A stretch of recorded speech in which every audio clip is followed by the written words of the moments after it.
Então, uma das questões aí é que tem o trauma do abuso e tem o segundo trauma, que é a não proteção.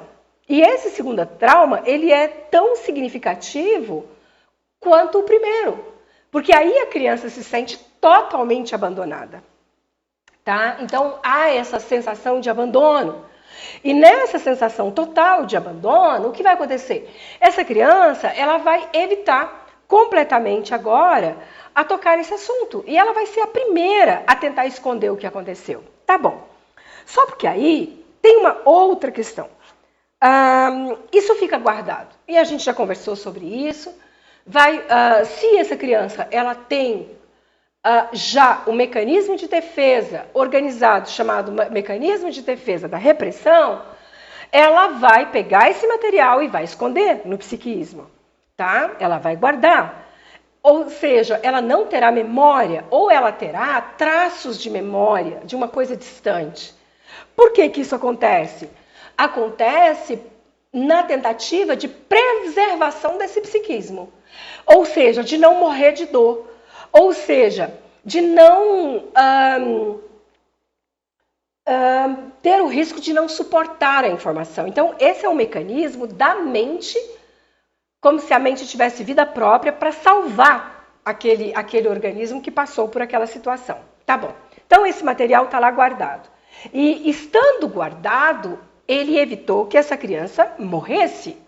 Mas, mesmo estando guardado no inconsciente, ele irá afetar as decisões, os pensamentos, afetar a estrutura mental, porque a estrutura mental do ser humano ela é desenvolvida da gravidez até aí por volta do início da adolescência, né? O que eu estou falando? Eu estou falando que se uma pessoa tem uma psicopatologia, ou seja, um problema mental, e esse problema mental foi descoberto aos 30 anos, essa estrutura ela foi organizada até por volta aí o início da adolescência, da pré-adolescência, tá? No período aí da pré-adolescência. Então isso a gente chama de estrutura mental. Então, vai afetar na estrutura mental, mesmo estando ali no inconsciente. Vou dar um exemplo para vocês. Uma paciente, ela falava assim, sempre que eu me arrumava, mesmo que fosse para eu ir na padaria comprar pão, eu me arrumava como uma mulher fatal. Colocava uma roupa para seduzir. E eu sou casada, eu respeito o meu marido, eu não quero ter caso com ninguém. Mas aí que está. Uma das consequências é essa sexualização. Então, todos os vínculos passam a ser vínculos sexuais. E aí, essa questão dessa necessidade da sedução todo o tempo. E essa pessoa ela pode se julgar muito mal na vida adulta, e às vezes até na adolescência, mas já é uma consequência do que ela vivenciou, entende? Então, assim, fatos como esse vão se desenvolver a partir do material que está no inconsciente.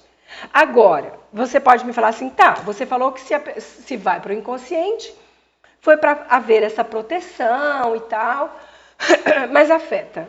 E se a pessoa não esquecer? Se ela não tiver o mecanismo de defesa da repressão, a coisa fica bem pior.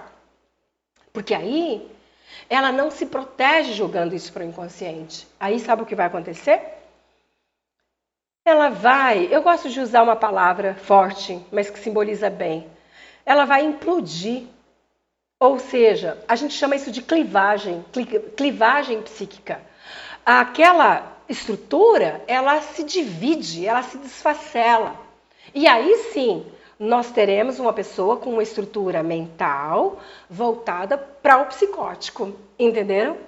Que seria essa desorganização, essa dificuldade de separar o real da fantasia. Então, o abuso sexual é terrível, mas na melhor da hipótese, o ideal é essa repressão. Porque tendo essa repressão, ajuda a evitar a possibilidade de uma estrutura mental que não seja, que ela não tenha condições de ter saúde emocional.